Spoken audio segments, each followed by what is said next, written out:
I have the audio that I had mentioned yesterday, and I just didn't get around to it. We just got really busy yesterday, but I didn't forget. I apologize. So here at 8:25 on our final show of the week, here on a Friday, I have audio of an encounter between a motorist who is trying to get to the drive-thru of a fast food restaurant and just starts yelling at the cops. And the cops end up citing him, but there are a couple of problems here. But I want you to hear this guy mouthing off. Hey, Andrew, did we ever figure out where this was? Where in the country? Did we?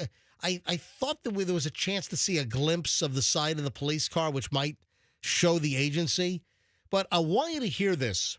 So the police are involved in some police activity, and it's blocking the ingress, the way to get into the drive-thru of this fast food restaurant. And that's all this guy wants to do is get to the ordering speaker and get his food at the drive-thru. Well, there's a problem. It's Colorado.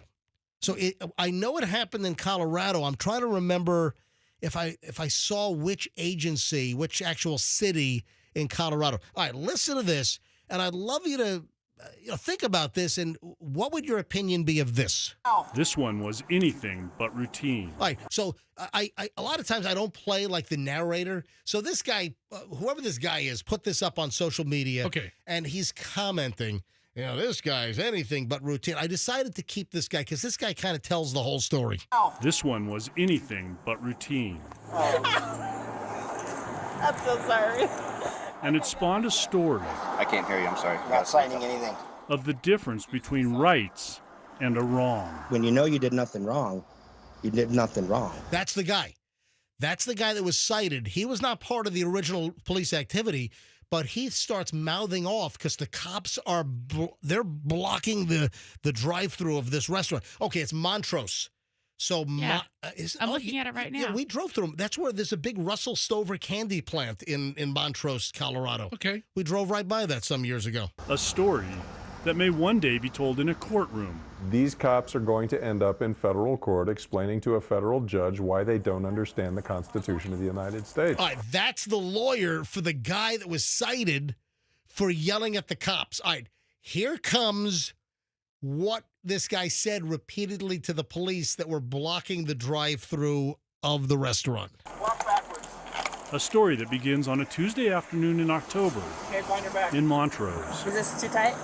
Montrose police arrested two people in a gray Kia, a car rented months earlier but never returned.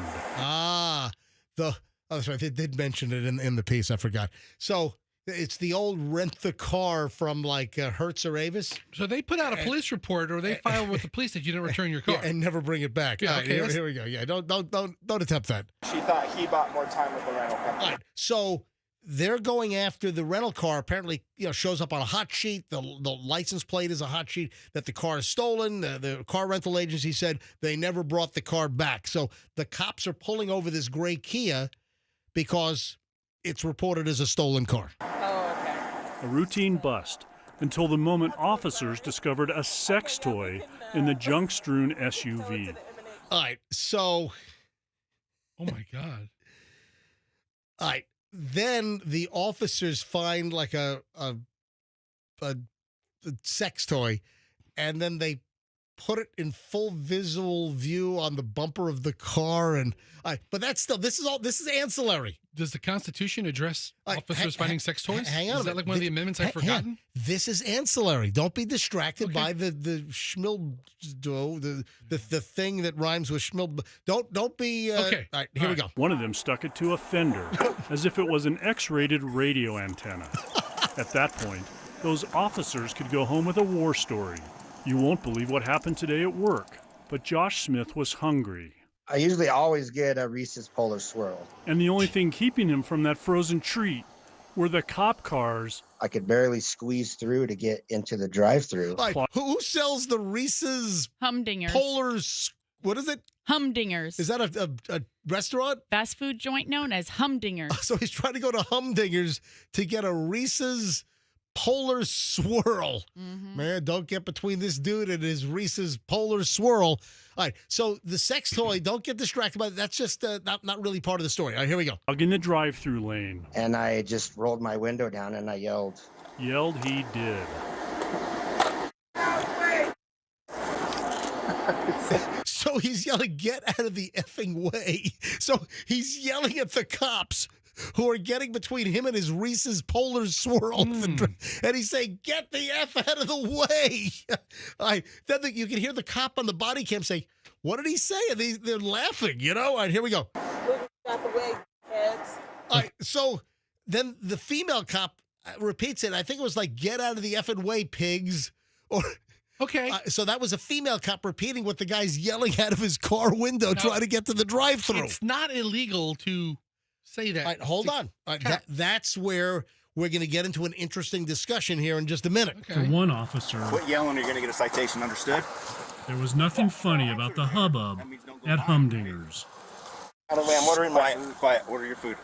As I was sitting there waiting for my food, I kind of just realized, like, he just threatened me and I didn't even do anything wrong. Dinner in hand, Josh Smith had more to say. So he finishes at the drive-thru, then what comes back around and decides to He gets his snack and he lip him off a little more. All right, here we go. What's the problem? Starts blocking the road. They said nobody can get to the drive-thru for a half an hour. And then a question. So he's like, get the bleep out of the way. No one can get by through the drive-thru. So, What's your name, man? There is nothing prohibiting someone from using basically any language they want to protest the actions of a police officer. Enter civil rights attorney David Lane, who's representing Josh Smith. Can't be flipping people off. The United States Supreme Court decided that back in the 70s. I'm going to go stop them. Okay. Write him a ticket. So you can hear the cop on body cam say, I'm going to stop him and I'm going to write him a ticket. $120 ticket Yep. for making an obscene gesture. So he's flipping him off. He's telling him to get the F out of the way. He wants his freaking Polar Cup from Humdingers. Have a wonderful day. I was just trying to tell him to get out of the way. That's all I was trying to But you're telling him to get the F out of the way. tell him to do. The city attorney later changed the charge to interference with police, saying it accurately reflects the evidence. According to Lane, that's just plain inaccurate. Yelling at the cops, calling them idiots, calling them names, and flipping them off doesn't interfere with anything. That is protected speech. All right, here we go. 20 more seconds. It just hurts their feelings. It's just like they're extorting money, $120. That's not a lot of money to a lot of people, but then they just pay it. Do you know how many Reese's Polar Swirls? I mean, what $120. Were they $5 each? I would say they're $4.99 a piece. So let's say $5 each. That's 20, 24. Right. Yeah. Like 24? That's a lot. That's a good solid 6 or 8 months worth for this guy. Yeah. Rather than go to the court. Josh Smith is going to court Thursday. And it's a safe bet. You hear the bleep you? He's telling the cops F you. Is he suing? What? Is he just fighting the ticket? Well, he's fighting the ticket under First Amendment rights. So Plenty to say. Oh, a ticket for what? Dump. That's why you're getting a ticket. Keep your mouth shut, please. Kevin Vaughn, 9 News. All right. So, it was 9 News. Was that KUSA out of Denver? Yeah, it kind of sounded like the guy from Audit the Audit who does like police commentary on their. Not the most exciting reporter from Channel 9 Denver. No. But anyway, then you hear use the F-bomb and bleep you, bleep this. All right. So what's the issue? The issue is that it is protected speech. Yeah. Do I agree with somebody yelling at the cops and using such language? I don't. I don't agree with it. But also, as a broadcaster who exercises my First Amendment rights every single day on this radio program, and I have for decades and decades, I understand that it's his constitutional right to say what he wants. And yes, that has been upheld by the Supreme Court. It is not a violation to tell a cop, bleep you or yell at them. Now, if you do genuinely interfere with police activity or the scene of a crime, or if you interfere, then that could be a violation. Did they take the butt hurtness of being yelled at and being cited and then move that to an interference charge with the city attorney? Sounds like it. So I do not agree with, or I don't condone you yelling and using profanity toward a police officer, but it is protected speech. And I've seen it. I've done dozens and dozens and dozens of ride-alongs with the Hillsborough County Sheriff's Office. And I've seen plenty of times where suspects or individuals or just someone getting pulled over because they're an ass clown on the road and they're being pulled over for a traffic violation. And I've witnessed it. I've seen people just go off, and I've seen the officers just pretty much say, "Well, sorry, have a nice day," and not react, because most cops know that the individual has a First Amendment protected speech constitutional amendment behind them, and you just got to shake it off. You can't take it in person. You remember the teenager, and I think she went to like Brandon High School. This is back in like the mid to late 90s. And I remember, and I've talked about this in the past. This was out on State Road 60. This is like Brandon Boulevard.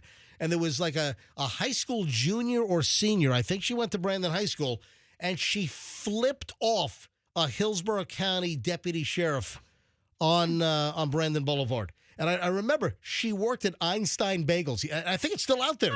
The Einstein right on Brandon Boulevard, not far down from the mall. And she flipped the HCSO deputy off, and the deputy pulled her over and cited her for like what was the charge? Like disorderly conduct or something. And it was thrown out because flipping off the cop is protected speech. And I don't know where she is today. She's probably like 45 years old today, but she was like 17 or 18 at the time. And I remember this was a news story back in like the mid to late 90s right here in Tampa Bay. Well, I mean, listen, I'm not for interfering with police, but it's protected speech. Now, how many ride-alongs have you been on? You said like 100? A lot, dozens and dozens. I've lost track. I've been on 2, right. But I've been in the back seat. And I've been handcuffed while I was on those rides. Really, Buster? And I was cursing a blues streak at the guy. You have never been handcuffed. You've never been cuffed and stuffed, have you? I do have a cuffed and stuffed story. No, you don't. Yeah. Hold on, I've been cuffed one time. Have you ever told us this? I don't know. It was during the hiatus of the morning show. I was cuffed. Well, hold on. I was handcuffed in 2018. For what? Yeah. Well, for what? Oh, this is breaking news on the MJ Morning Show. I've never heard this story. All right, so it was summer of 2018. While the morning show was on hiatus, and I, work with General RV, I would travel in the summers to the stores in Michigan. Right. I would leave my home in Tampa for 3 months, and my family and I would spend the summer up north. Oh, that's right. Right. So my family flew back because school was starting, and I would stay another week or two and wrap things up and then drive home. And while my second to last day in Michigan, I make a turn without using my blinker. And the Michigan State Police... You scofflaw! Right. Michigan State Police with the blue car with the fin and the little cherry on top. They've got the freakiest... So Michigan State Police, they have the old school, like, round bubble gum machine, old red light. And now it's an LED light, but I make the left-hand turn. And then they also have this, like, weird acrylic sign mounted on their hood that says, like, stop. State Police. Or State Police, stop. Or it's weird as hell. So I get pulled over. And I immediately pull over, and the officer sees, a SUV with Florida tags on it, making an illegal turn. You're an I-75 drug runner is what you are. Some old boy from, what is this Florida type coming up here? Yeah. Michigan. Why are you doing Cajun Fester? We're talking Michigan. There's some Cajun people in Michigan. Sure there are. That's how all cops sound. well, boy. You're a Detroit Cajun. Ooh, you got an out tail light. So anyway, it was a younger cop.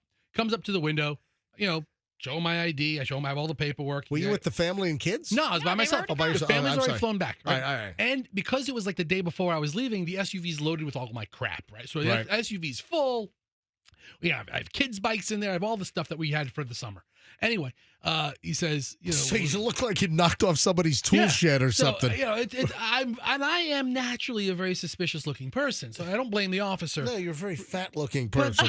Fat people are kind of suspicious. Anyway, I always keep an eye on them. Anyway, so the officer comes up to the car, and I give him my stuff. He's all right, I'll be right back. And he comes back, and he goes to his car. He's gone for 5-6 minutes. And he comes back, and what do you do? My windows are down. The officer can see me. What do you do, MJ? And I know you haven't been pulled over in, probably your whole adult life, but what do you do with your hands when the cop approaches the car? On the top of the steering wheel. Let them see your hands. So I put my hands on the steering wheel as he comes up to the car. And the cop says, "Why'd you do that?" And I was like, "Well, you guys have a tough job, and I just want you to know that, my hands are not going to reach or grab for something." So then the next question is... Oh, so the cop was questioning why you were putting your hands on top of the steering wheel? He goes, "Why'd you do that?" Because if I don't want to give the impression of I'm reaching for something, then I must have something. Keep your hands where I can see them. So he goes, "Is there a gun in the vehicle?" Now he has probable cause to think I have a gun in the vehicle. So the answer to that question is, of course there's a gun in the vehicle. There's always a gun in my vehicle. Right. If it's me, there's a gun in pretty close proximity. Just saying. Yep. So I say, yes, there is a gun in the vehicle. Now it's different. He's like, "Where's the gun?" I said, "Well, located under my driver's seat." "Is it secured?" I thought it was. Not according to him. Right. In Michigan, you can carry a gun, but it can't be loaded. So I don't see the point of that. I'm going to throw the gun at you. I keep a gun. I've got a gun, but it's not loaded. And it's loaded. He goes, so you have a loaded, what was it, a 9mm? No, I'm Dirty Harry style. I'm 357? Yep, revolver, 6 bullets. Now, hold on, really? You have a 357 if I can't get revolver? If that's my travel gun. And if I can't get you in 6, you win. All right. But he goes, "Where is it?" "It's under my seat." He goes, and now he wants to secure it and see it. And he asked, "Is it loaded?" Yes. I'm not going to lie to the officer, because then if he searches and he finds it, then I'm lying, and it's a much bigger case. Yeah. And he says, "I have to secure the gun. I need you to step out of the vehicle." I'm like, "Okay." So now I'm out of the vehicle. And he goes, "Before I can secure the gun, I have to secure you." Right. Oh, so he clink, clink. And now I'm sitting on the hood of the blue state trooper car in Michigan. Right. Yep. And I'm so fat. Would you dent his hood? Well, I sat on the more reinforced part, not like on the hood, but on the so I didn't dent his car. But I'm so fat that he had to use 2 handcuffs. So he takes. Oh, you were a double cuffer? He double cuffed me. Double cuffer. I wasn't like super tight. Oh, you got a double cuffer. So I'm double cuffed, sitting on the hood of this Michigan State police officer's car while he's looking. "This is car 55. We got a double cuffer." So this guy has a guy who's from out of state, who's leaving the next day, who's not posing any real threat, whose paperwork's checked out, but he's carrying a weapon, which according to Florida law is safe, but not according to Michigan law. And he's, like I said, a younger trooper or state police. Yep. He has to call the supervisor. Supervisor's 20 minutes away. "Supervisor, can you come to the scene? I got a big fat ass over here with a gun under his seat." The supervisor, he's sitting there somewhere outside of Saginaw. He has to make his way to where I am. He's 25 minutes away. Jeez. So I'm sitting there waiting for the supervisor to come out. And he keeps you cuffed the entire The time? whole time, because there's my gun. And he didn't come back. And so I'm kind of sitting there by myself, and the officer and I were separate. We didn't, have any conversation. Then the supervisor comes out, and he's, 30-year veteran of the force. I talked to him for 2 minutes, and he's like, "Okay, you're free to go."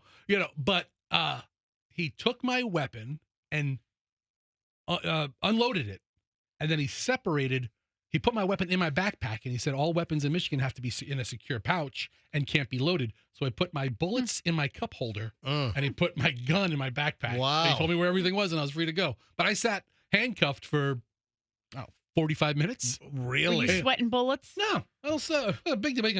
So I'll call Ty Trainer, no time flat. I don't think. Good old Ty Trainer. I don't think Ty Trainer does cases up in Michigan. Hey Ty, who do you know up here? Who do you know outside of Flint? You might like a trip.